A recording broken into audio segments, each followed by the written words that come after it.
नमस्कार दोस्तों, चलिए शुरू करते हैं आज का सेशन। आज जिस टॉपिक पे डिस्कशन करेंगे वो है यूनिफाइड पेंशन स्कीम जो अ, अपने प्राइम मिनिस्टर नरेंद्र मोदी जी की कैबिनेट की अध्यक्षता में जो शनिवार को यानी कि 24 अगस्त 2024 को जो एकीकृत पेंशन योजना जिसे यूनिफाइड पेंशन स्कीम नाम दिया गया है, उसके बारे में जो लॉन्च किया गया है 24 अगस्त 2024 को, जो 1 अप्रैल 2025 से लागू किया जाएगा सेंट्रल गवर्नमेंट एम्प्लॉइयों के लिए। और एनपीएस और जो एनपीएस वाले कर्मचारी हैं उसको ये वो भी इसके अंदर आ सकते हैं और इसके बारे में बात चर्चा करते हैं। तो चलिए चलते हैं टॉपिक पे।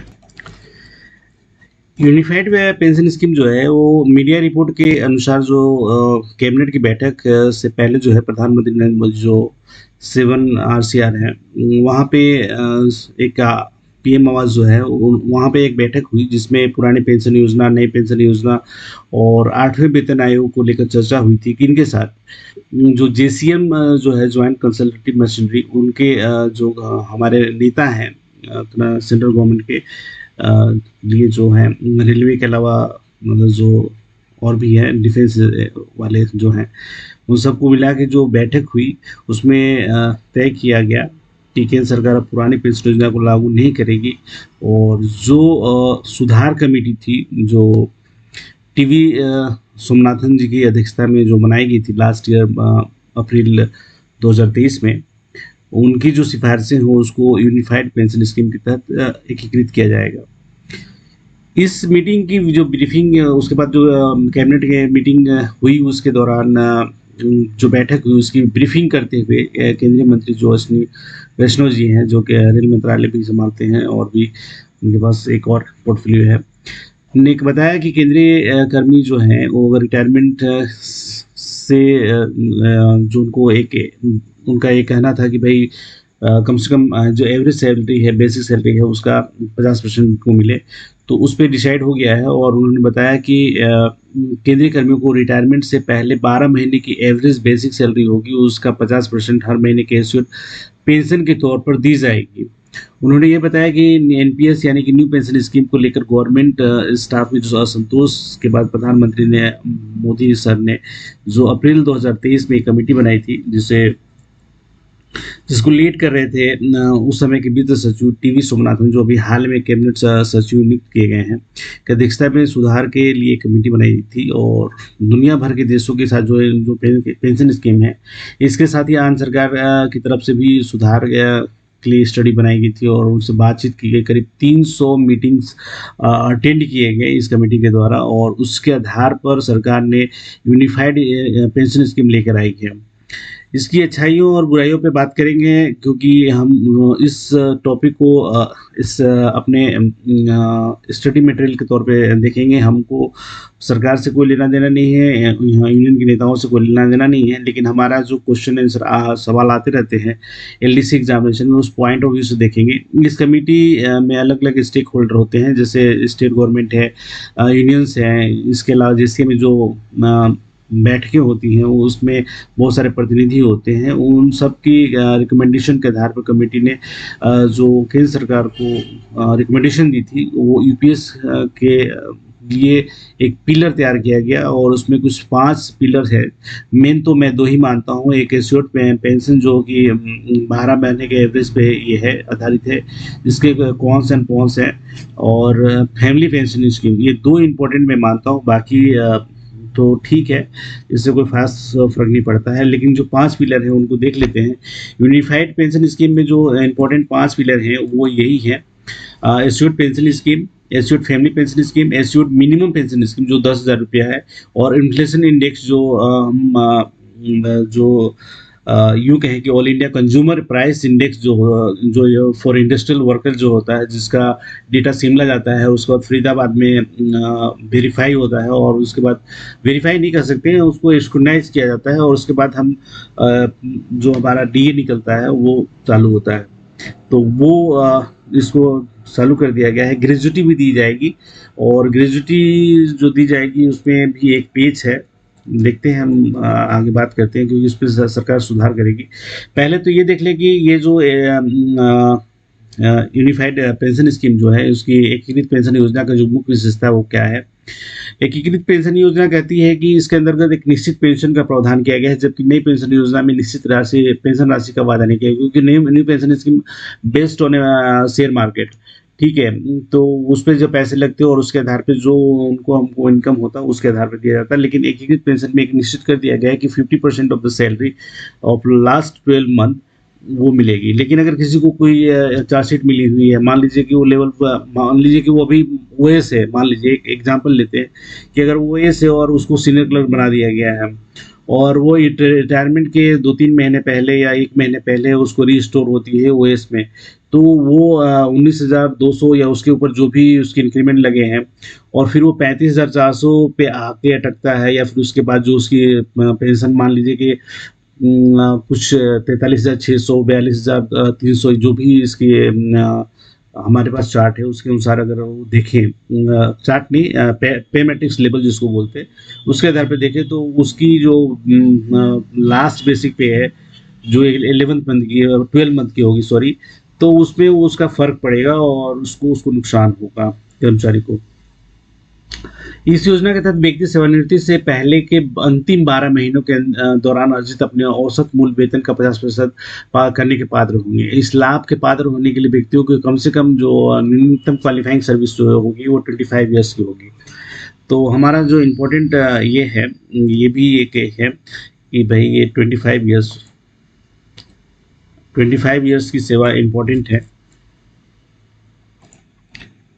कि ये करनी ज़रूरी है। इसमें एक और पेज है कि अगर मान लीजिए कि उसकी 10 साल की सर्विस हुई है, तो उसको 10,000 मिलेंगे, लेकिन अगर 10 से और 25 के बीच में है तो उसके प्रोस्पेक्टनेट जो है उसके बैलेंसिंग होगा, ठीक है।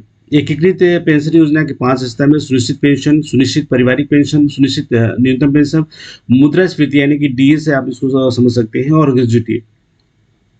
सुनिश्चित पेंशन जो है वो उसके पॉइंट को देख लेते हैं कि जो ये यूपीएस है उसके तहत 25 साल की न्यूनतम क्वालिफाइंग सर्विस करने वाले व्यक्ति को 12 महीने के अंतिम जो होंगे वो बिल वेतन का वो जो मैं बता चुका हूँ वही है समायोजित किया जाएगा, और पेंशन की क्वालिफाइंग सर्विस कम से कम 10 वर्ष की ये होगी, सेवा आवश्यक होगी। सुनिश्चित परिवार पेंशन के जो है वो सेवानिवृत्ति लाभ पैकेज में सुनिश्चित पारिवारिक पेंशन शामिल है जो कर्मचारी मूल वेतन का 60% होगा। यानी कि अगर मान लीजिए कि किसी की तनख्वाह 1 लाख रुपये हो और उसमें वो मूल वेतन उसका 50,000 रुपये अगर उस दौरान होता है, पूरे 12 महीने के दौरान अगर 50,000 रुपये होता है तो उसको वेतन जो मिलेगा उसका 60%, यानी कि 50,000 का 60% यानी कि 30,000 रुपये मिलेंगे। जबकि जो फैमिली पेंशन जो 1/1/1964 से लागू है उसके अंदर ही ये है कि पहले तो उसको 30% मिलेगा, ठीक है। और एनहांस फैमिली पेंशन अगर है तो उसको 50% मिलेगा। दैट मीन्स अगर जैसे कि किसी ने रिटायरमेंट लिया और उसके दौरान उसकी मृत्यु हो जाती है तो 7 साल यानी कि 67 ईयर तक उसको एनहांस पेंशन मिलता है, ठीक है, क्योंकि वो 50% मिलेगा। और अगर सेवा के दौरान कोई व्यक्ति में की मृत्यु हो जाती है, असामयिक मृत्यु होती है, तो 10 साल की सेवा की अवधि तक उसको एनहांस पेंशन मिलता है। तो ये काफ़ी इम्पोर्टेंट है, यहाँ पे हमारा सेटबैक है गवर्नमेंट एम्प्लॉय के लिए, तो वो इम्पोर्टेंट है, ठीक है, यहाँ पे आपको दिख रहा है, ठीक है। चलिए, सुनिश्चित न्यूनतम पेंशन जो है वो कम से कम 10 ईयर्स का क्वालिफाइंग सर्विस होना चाहिए, 10 ईयर्स का क्वालिफाइंग सर्विस होना चाहिए, ये ठीक है, और इसके अंदर ही आपको वो मिलेगा, ठीक है। 10,000 रुपये का ये मुद्रास्फीति जो है वो भी आगे इसकी चर्चा करेंगे और बताएंगे कि मुद्रास्फीति यानी कि जो डीए का ये है वो कैसे बदलाव करता है। सूचकांक लाभ जो एक प्रावधान है जो निश्चित पेंशन, सुनिश्चित पारिवारिक पेंशन और सुनिश्चित न्यूनतम पेंशन पर लागू होगा, और इस लाभ सुनिश्चित होगा। जैसे कि पहले बेसिक पे होता है प्लस डीए होता है, ठीक है, या अगर पेंशन है तो उनको डीएनएस रिलीफ बोलते हैं, डीआर बोलते हैं, तो वो उसके अनुक्रमिक आधार पे इस पे लागू होगा, और वास्तविक मूल्य और क्रय शक्ति बनाए रखने के लिए समय समय पर जो समीक्षा की जाती है जिसे डियरनेस रिलीफ अलाउंस कहते हैं, तो वो आपको मिलता रहेगा। ग्रेजुइटी भी एक इम्पोर्टेंट मुद्दा है यहाँ पे जो है, देखिए कि टॉपिक है ये काफ़ी संजीदा है। सेवानिवृत्ति के बाद यह कर्मचारी की ग्रेजुटी के साथ एक मुश्त भुगतान करने का अधिकार है और एक मुश्त भुगतान की गणना मासिक पारिश्रमिक यानी कि वेतन प्लस महंगाई भत्ते के 1/10 के हिस्से के रूप में की जाती है। ये एक क्या बोल सकते हैं, चलो ये वर्ड मैं बाद में देखता हूँ, जिसमें सेवानिवृत्ति की तिथि के अनुसार 6 महीने की अवधि सेवानिवृत्ति की वेतन और महंगाई दोनों भत्ते शामिल होते हैं। महत्वपूर्ण बात है कि इस भुगतान से कर्मचारी को मिलने वाली सुनिश्चित पेंशन योजना की राशि कम नहीं होगी। ठीक है, परिलिव्धि बोलते हैं, जो है ना, ये इसको परिलिव्धि बोलते हैं। तो ये एक पे एलिमेंट के तौर पे इसको आप डिफाइन कर सकते हैं। तो इम्पोर्टेंट है। तो ये ग्रेजुटी आपको मिलेगा और ये काफ़ी कम होगा। आगे डिस्कस करेंगे इस बारे में खुल के।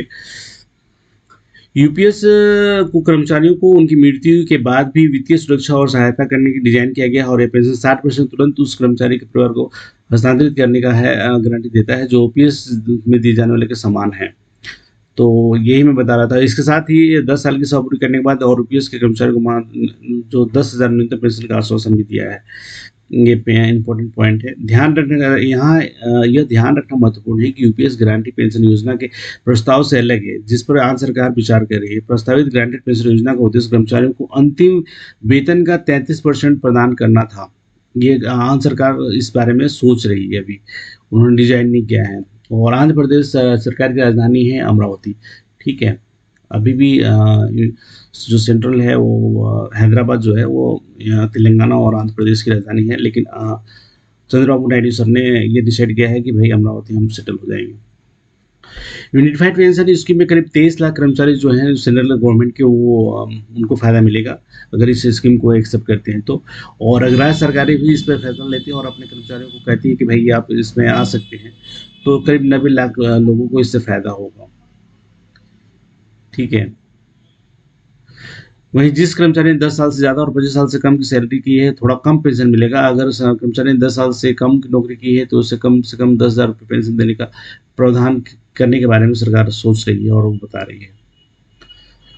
अब सिनेरियो ये है कि अभी कुछ दिनों में now in few months assembly election in JK, Jammu and Kashmir, Haryana, Maharashtra, Jharkhand में होने वाले हैं, जो एक मेन रीजन है।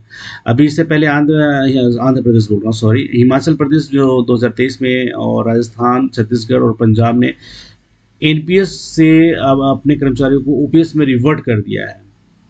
ठीक है, तो रिवर्ट कर दिया है तो सरकार के ऊपर काफ़ी दबाव है इस बारे में, तो उस वजह से ये जो कमेटी है ये हमारे पॉइंट ऑफ व्यू से काफ़ी इम्पोर्टेंट है। टीवी सोमनाथन समिति के नाम से ये जाना जाएगा, जो एनपीएस सुधार के लिए बनाई गई थी, लेकिन उन्होंने सुधार करने के बजाय एक नया यूनिफाइड पेंशन स्कीम को लेकर आए हैं। इसके मेन पिलर तो मैंने बता ही दिया है। ग्रेजुटी, जैसे कि अभी रिटायरमेंट ग्रेजुटी जो है वो 20 लाख रुपए था, जिसको जो अभी हमारा डीए 50% से ज़्यादा होने की वजह से अभी वो बढ़ के हो गया है 25 लाख रुपये। ठीक है, और मिनिमम जो सर्विस हुआ करते हैं वो आपको पता ही है। कैलकुलेशन जो है एवरी 6 मंथ में किया जाता है और 16.5 माह के प्रीलिव्हरी जो मैं बता रहा था वो होता है, और 33 ईयर्स की सर्विस काफ़ी इम्पोर्टेंट है। अब यूपीएस में अगर ये है तो यूपीएस एक डिफाइंड बेनिफिट स्कीम है। ठीक है, यहाँ पे पॉइंट देखेंगे, और एनपीएस जो है डिफाइंड कंट्रीब्यूशन वाला है। तो 2 वर्ड को आपको याद रखे रखना पड़ेगा। चलिए मैं कहीं अगले जगह टाइप कर देता हूँ। पहले ये देख लेते हैं कि टीवी सोमनाथन ने बताया कि एनपीएस के तहत 2004 से अब तक रिटायर हो चुके और अब से मार्च 2025 तक रिटायर होने वाले कर्मचारियों को भी इसका लाभ मिलेगा। जो पैसा उन्हें पहले मिल चुका है या वे फंड से निकाल चुके हैं, उससे एडजस्ट करने के बाद उनका भुगतान किया जाएगा। ठीक है, सरकार की तरफ से जो कंट्रीब्यूशन है वो 14% है, जो 2019 से लागू है। ठीक है, उस अगर यूपीएस को अगर कोई एडॉप्ट करता है तो वो अपने खुद का 10% प्लस डीए देगा और सरकार 18.5% प्लस डीए देगी, जो पहले साल में 6,250 करोड़ रुपए का अतिरिक्त बोझ जो सरकार पे आएगा, जो सरकार हमेशा ये कहती है कि हमारे पर बोझ आ रहा है, जबकि ये एक्सेप्ट करती है सरकार कि हम जो काम कर रहे हैं कड़ी मेहनत के साथ कर रहे हैं और उनकी योजनाओं को लागू करने में, ग्राउंड पे ले जाने में काफ़ी महत्वपूर्ण योगदान दे रहे हैं। ठीक है, तो न्यूनतम 10,000 ये है और एनपीएस चुनने वाले भी इसमें आ सकते हैं। डीए नहीं डीआर मिलेगा उनको, यानी कि डीएनएस रिलीफ जो, ठीक है। नई स्कीम के क्या फ़ायदे हैं? बेसिक सैलरी का 50% पेंशन के रूप में मिलेगा और सरकार इसकी गारंटी देती है कि भाई कुछ भी हो जाए, मार्केट कहीं चला जाए, लेकिन मैं आपको 50% ऑफ द लास्ट 12 मंथ का बेसिक 50% देंगे। गणना का फॉर्मूला क्या है? जिस दिन रिटायर होंगे उससे पहले जो 12 महीने के बेसिक पे का है एवरेज निकाला जाएगा और उसके 50% पेंशन के रूप में मिलेगा। ठीक है, 50% के लिए कोई शर्त है क्या? तो शर्त है कम से कम नौकरी के कम से कम 25 साल पूरे होने चाहिए। ठीक है, उससे कम होगा तो फिर उसके प्रोपोर्शनेट जो 10,000 है और उसके हिसाब से आपको मिलता रहेगा। मेरी नौकरी कम से कम साल की है, तो अगर 10 साल से कम की रिटायर होते हैं तो 10,000 पेंशन तो मिलेगी। ठीक है, कम से कम 10 साल के नौकरी पर रिटायर होते हैं तो 10,000 रुपये आपको मिलेगा। ठीक है, इसका कर्मचारी पर बोझ पड़ेगा? बिल्कुल पड़ेगा। अभी कर्मचारी का योगदान 10% है और सरकार अपना योगदान 14% दे रही है, जो बढ़ाकर 18.5% करेगी और हर 3 साल के बाद इसकी एक समीक्षा किया जाएगा और इसे बढ़ाया जाएगा या घटाया जाएगा, ये सरकार बाद में तय करेगी। जनरली इसमें बढ़ाए जाने का प्रावधान उन्होंने अपने पास रखा हुआ है, लेकिन वो सरकार चेंज होगी तो फिर वो क्या डिसाइड होंगे वो तो बात की बात है। फैमिली पेंशन के बारे में है कि कर्मचारी की मौत पर फैमिली पेंशन दिया जाएगा और कर्मचारी की मौत के समय जो पेंशन बन रही है उसका जो है वो 60% फैमिली पेंशन मिलेगा। मौत के बजाय रिटायर अगर होता तो उस हिसाब से उसको देना चाहिए था कि अगर उस टाइम में अगर वो रिटायर होता तो 50% होता और उसका 60% मिलता, तो ये कोई एक बेनिफिट होता। क्या इसको रेट्रोस्पेक्टिव लागू होगा, यानी कि पीछे से लागू होगा? तो बिल्कुल लागू होगा। 2004 के बाद एनपीएस के तहत जो रिटायर हो गए हैं वो यूपीएस का फ़ायदा ले सकेंगे और सरकार ब्याज के साथ एरियर भी देगी और पीपीएफ दर के बराबर उसका ब्याज की रेट होगी, रेट ऑफ इंटरेस्ट होगा। ठीक है, यूपीएस और एनपीएस, क्या एनपीएस वाले भी यूपीएस चुन सकेंगे? हाँ, वो चुन सकेंगे, ये तो पहले ही डिसाइड हो गया, अच्छी बात है। यूपीएस के और कोई भी फायदे हैं? तो हाँ, ये फायदा एक ही कि महंगाई जो सूचकांक है, जो all India consumer price index for industrial worker के लिए जो लागू होता है, डीएनएस रिलीफ, वो इसके साथ compete करेगा, मतलब उसके साथ ही मैच करेंगे कि कितनी इन्फ्लेशन बढ़ी हुई है और कितना आपको महंगाई दर मिलेगा। जैसे कि अभी आज की डेट में जब इसका ये रिकॉर्डिंग हो रहा है उस हिसाब से उसको देखने जाए तो अभी 3% सितंबर में बढ़ाने की बात चल रही है, तो वो ठीक है। क्या एक मुश्त लाभ मिलेगा? तो कर्मचारियों को ग्रेजुएटी के अलावा 6 महीने की नौकरी पूरी करने पर इन महीने की सैलरी का और डीए का 10% पैसा रिटायरमेंट के लमसम के तौर पर मिलेगा। तो ग्रेजुएटी मिलेगा, नो डाउट, इसमें कोई शक नहीं है। क्या राज्य सरकार भी लागू कर सकेगी? तो राज्य सरकार चाहे तो कर्मचारियों को यूपीएस के तहत लागू कर सकती है और नहीं चाहे तो नहीं चाहे से, क्योंकि जैसे कि आपको पता ही है, पंजाब में नहीं है, छत्तीसगढ़ में नहीं है, राजस्थान में नहीं है, हिमाचल प्रदेश ने भी अपने आप को 2023 में ये बोला भाई हम ओपीएस देंगे। 25 साल की सेवा और 50,000 रुपये का मूल वेतन पर अगर किसी को गणना करना हो तो फिर देखिए, मूल वेतन अगर 50,000 किसी का है और 25 साल की सर्विस हो तो ओल्ड पेंशन स्कीम में भी 25,000 रुपये मिलेंगे प्लस डीए मिलेंगे। फैमिली पेंशन जो है वो 15,000 के करीब होगा, क्योंकि 30% मिलता है। ठीक है, तो 50,000 का 30% हुआ 15,000 रुपये प्लस डीए होगा। और न्यूनतम तो हमने पहले से सेट करके रखा हुआ कि 9,000 कम से कम ओल्ड पेंशन स्कीम में उनको मिलेगा प्लस डीए मिलेगा। यूपीएस में क्या हो जाएगा? 50,000 रुपये पे अगर गणना करते हैं तो 50% होगा 25,000 रुपये, लेकिन ये हर बार ये फिक्स नहीं होगा, क्योंकि मैं आपको बता रहा हूँ कि जो लास्ट बेसिक पे अगर होगा तो वो उससे कम ही होगा। ठीक है, मान लीजिए किसी के जुलाई में लग रहा हो और अगस्त सितंबर में रिटायर हो रहा है, तो ये 3 महीने ही उसके बढ़े होंगे, बाकी तो वो पुराना ही 1,000 रुपये के करीब 1 से 2,500 रुपये तक इंक्रीमेंट लगता है लोगों का, तो उसके हिसाब से ये नुकसानदायक है। दूसरा, फैमिली पेंशन 60%, तो 60% ठीक है। 25 ₹25,000 बेसिक होगा और उसका 60% अगर जोड़ेंगे तो ये ₹15,000 मिलेगा, ठीक है। और यहाँ पे 30% करते थे, ठीक है। लेकिन अगर एनहांस पेंशन होता तो ये 25,000 का ₹25,000 इनको मिलता। एक इम्पोर्टेंट सवाल ये भी है। न्यूनतम पेंशन स्कीम न्यूनतम पेंशन जो है यूपीएस में वो ₹10,000 प्लस डीआर है, वो बराबर है, सही है, कोई प्रॉब्लम नहीं है। ग्रेजुएटी में आपको अंदर पड़ जाएगा, जैसा कि मैंने बताया था, 25 साल की नौकरी करते हैं और ₹50,000 की दर से उसकी सैलरी की गणना करते हैं। तो अगर ओल्ड स्कीम में हैं आप, तो फिर आपको 37,500 बनेगा, जबकि यूपीएस में 9,37,500 बनेगा, 9,37,500 बनेगा, ठीक है। अब यूपीएस अगर बेहतर है तो फिर सब लोग यूपीएस में ही आ जाएंगे, पर ऐसा है नहीं। और ये जो आप देख रहे हैं सामने, ये कैबिनेट ने अप्रूव किया हुआ है इस स्कीम को।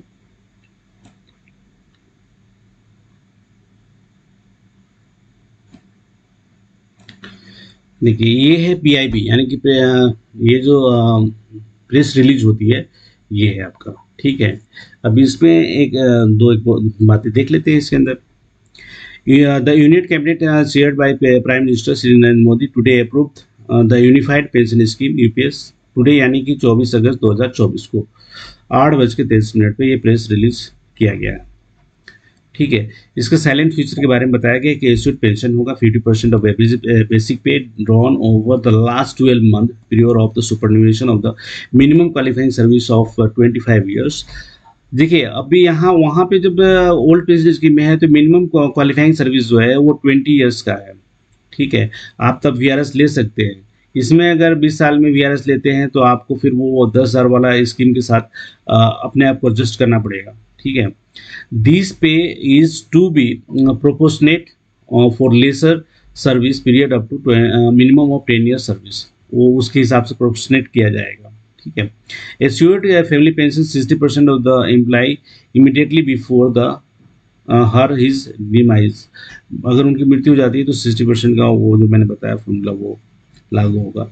एस्योर्ड मिनिमम पेंशन जो है वो ₹10,000 होंगे और आफ्टर 10 ईयर सर्विस के बाद ही होगा ये ₹10,000, ठीक है।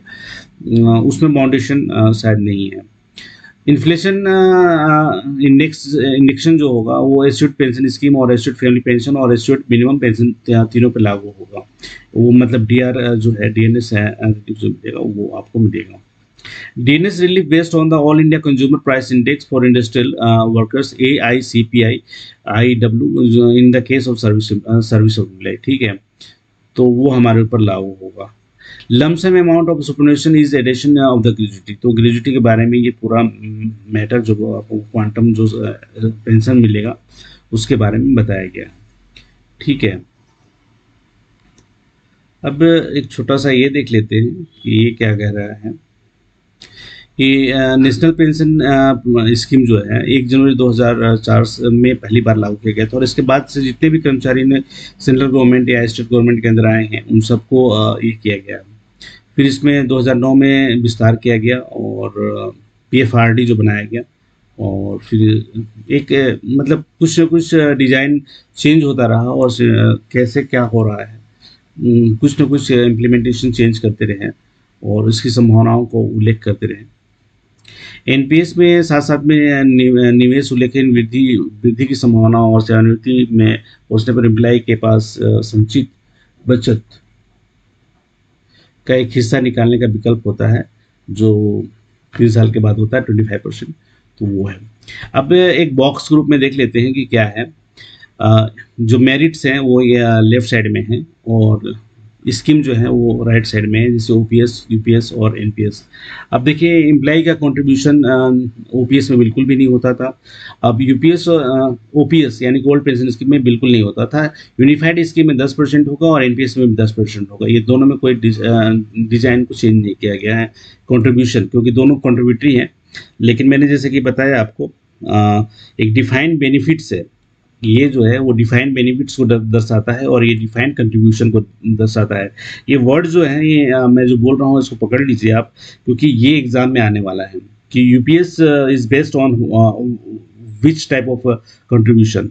तो डिफाइन इज बेनिफिट्स है और defined as a contribution NPS है, ठीक है।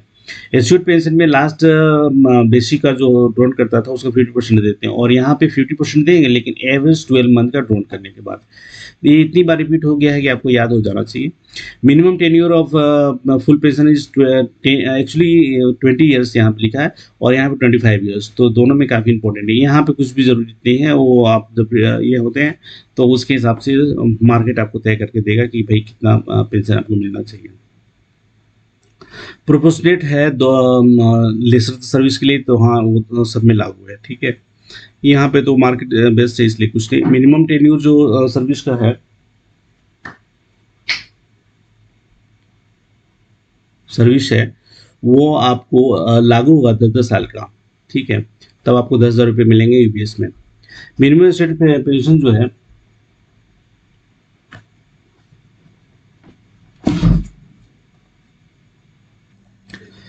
तो मिलेंगे। अब फैमिली पेंशन भी देख लीजिए, सामने है आपके। अमाउंट एनपीएस में एश्योर्ड नहीं है कि भाई कितना मिलेगा। इन्फ्लेशन से दोनों बाउंडेड है, ओपीएस और यूपीएस, ठीक है। मार्केट बेस जो है वो केवल एनपीएस है। ग्रेजुटी है वो तीनों में मिलेंगे। लमसम पेमेंट जो है वो जीपीएफ अमाउंट मिलता था, यहाँ पे 6 मंथ के एमुमुलेट जो मिलेगा उसके हिसाब से। और यहाँ पे है एक इम्पॉर्टेंट सवाल कि 60% ऑफ एक्यूमुलेट फंड, आप मान लीजिए कि अगर सरकार ने 1 करोड़ रुपए के करीब हम दोनों सरकार और एम्प्लॉय ने मिलाया है, तो 60% यानी कि 60 लाख रुपए उसके अकाउंट में तुरंत ही ट्रांसफर हो जाएंगे। यहाँ पे आपको 1/10 मिलेंगे। दैट मीन्स कि अगर 1 लाख रुपया है तो आपको 10 लाख रुपया मिलेगा, और बाकी 90 लाख रुपया जो है वो सरकार अपने पास रखेगी। तो ये क्या, आप इतना देने के बाद क्या आप 50% जो आपका लास्ट बेसिक का वो है पेंशन, वो देना लेना चाहेंगे आप, वो काफ़ी इम्पोर्टेंट है। तो थैंक यू सो मच, आपने देखा और समझने का प्रयास किया कि कैसा ये है। तो चलिए नेक्स्ट वीडियो मिलते हैं। Thank you so much.